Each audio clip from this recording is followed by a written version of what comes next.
안녕하세요. 김태훈의 현미한 투자자 방송 시작하겠습니다. 오늘은 에브리봇에 대해서 다시 한번 좀 말씀을 드려야 될 것 같은데요. 지난번에 3분기 실적을 갖고 방송을 했을 때 확실히 자기 실적으로 만들 수 있는 주가를 뛰어넘는 오버슈팅을 한다고 말씀드렸습니다. 그래서 그 오버슈팅이 결국은 적정 주가 이상으로 주가가 올라간 거기 때문에 4분기 실적을 지켜봐야 알겠지만 그럼에도 불구하고 오버슈팅 하는 것 같다라고 말씀드렸습니다. 근데 그 이후로 주가는 그때 당시 가격에 거의 따블이 나는 4만원대 가격에 올랐었죠. 이렇게 주가가 계속 급등하는 이유는 이 회사가 실적으로 평가를 받지 않고 M&A 대상으로서의 그 기업 가치, 즉 경영권 프리미엄을 포함한 가격으로 평가를 받고 있기 때문이었습니다. 지난번에 말씀드렸듯이 이 에브리봇은 자율주행 기술력을 갖고 있고 이거를 청소로봇에 접목시켜서 청소로봇이 그 집안을 자유롭게 이동을 하면서 청소를 하는 그런 상업화된 상품을, 그러니까 제품을 갖고 있는 회사입니다. 그리고 매출 실적도 많이 줄어들긴 했지만 300억대 매출 실적을 갖고 있고 그 전년도에 삼성전자와 같이 협업을 해서 물걸레 로봇을 수출했을 때는 500억대까지 매출을 일으켰던 그런 회사입니다. 그래서 이 회사가 갖고 있는 이 자율주행 기술이나 또 요번에 새로 특허를 낸 제스처 인식 인공지능 특허 같은 경우는 말 그대로 이 서비스 로봇에 있어서 없어서는 안 될 그런 기술로 평가를 받고 있습니다. 그래서 최근 들어서 이제 아마존이 아이로봇이라는 서비스 로봇을 인수하려다 실패를 했는데 그 대안으로 에브리봇이 인수 가능성이 있지 않을까라는 말도 시장 내에서 회자되고 있습니다. 이것은 아이로봇 인수에 있어서 EU, 즉 유럽에서 반대를 해왔고 이 에브리봇 같은 경우는 이 EU에 그렇게 많이 수출이 되고 있지 않기 때문에 오히려 더 쉽게 EU의 그 합병 승인이나 이런 것들, 그러니까 인수에 대한 그러니까 경쟁 당국의 간섭을 피해갈 수 있다 이런 말도 나오기 때문에 상대적으로 에브리봇이 아마존의 그 인수 대상으로서 가치가 있지 않을까라는 말들이 시장 내에 회자되고 있는 거죠.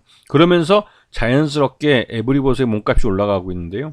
이거는 이제 아마존이 아이로봇을 인수 실패하면서 아이로봇에 9천만 불의 그 위약금을 지급한, 즉 계약대로 이행하지 못한 그에 대한 책임으로 이제 9천만 불을 지불한 게 이게 에브리봇 몸값을 끌어올려주는 한 이유가 되기도 하는 겁니다.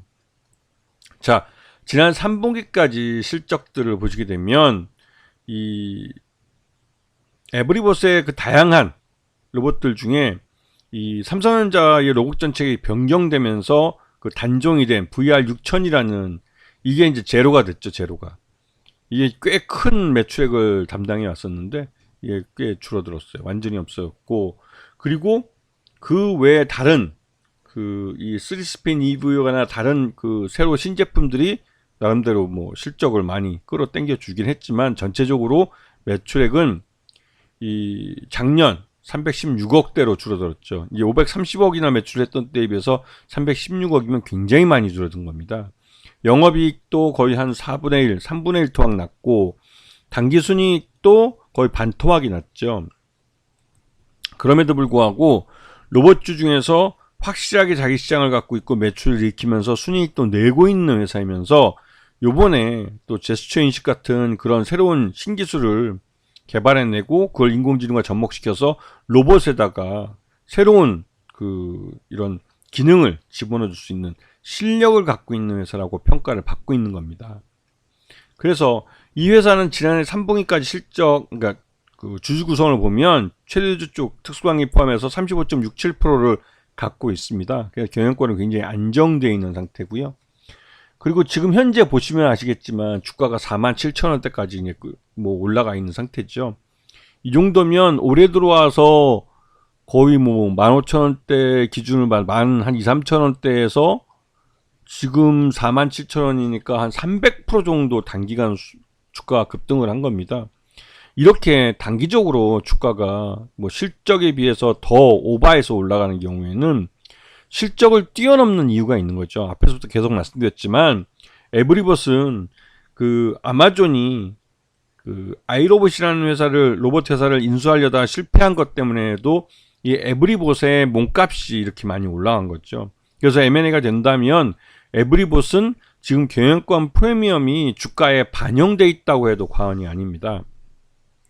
왜냐하면 그 청소로봇이라는 확실한 아이템, 수익을 내는 아이템이 있고 매출 외형도 실제로 꽤 되면서 순이익을 내는 회사라는 게 다른 로봇 회사보다는 훨씬 더 그 자생력도 있고 가치가 있기 때문에 로봇 시장에 진출하고 싶어하는 회사들은 누구나 탐을 낼 만한 그런 회사라는 것이죠.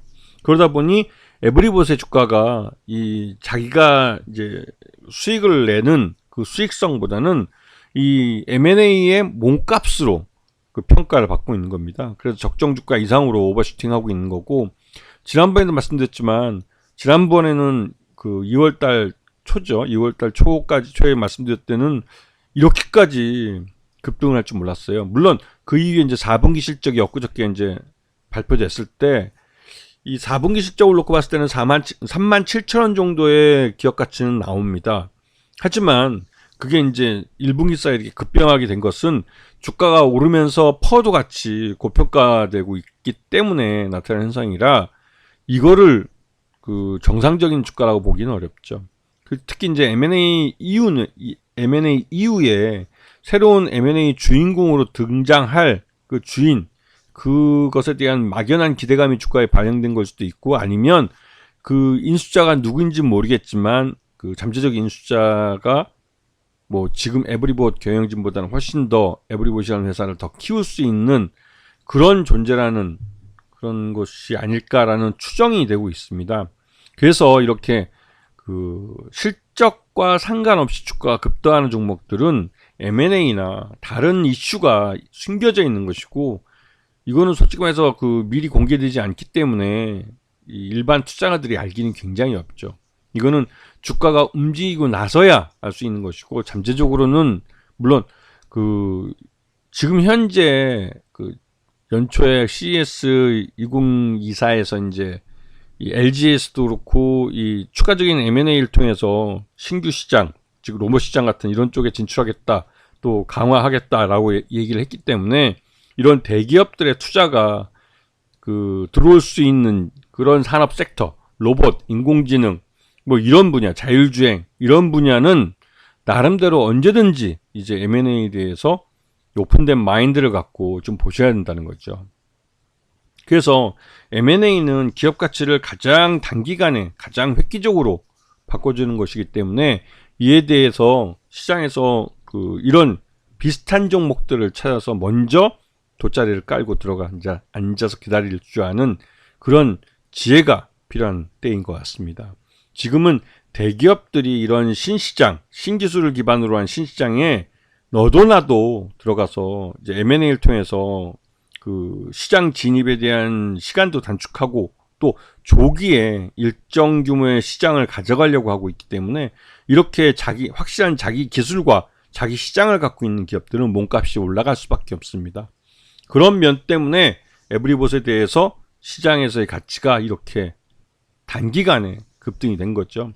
그래서 에브리봇의 이런 단기적인 주가 급등은 이 회사의 독자적으로 어떤 사업을 한다고 보기보다는 M&A 쪽으로 생각하시는 게 훨씬 더 합리적이지 않을까라는 생각을 해봅니다. 물론 이거는 M&A가 공시가 된 이후에나 확인할 수 있는 상황이기 때문에 일단은 그렇게 추정할 수밖에 없는 거죠. 단기간에 이런 주가 변동은 일반적이지 않은 그런 현상이긴 합니다. 아시겠죠?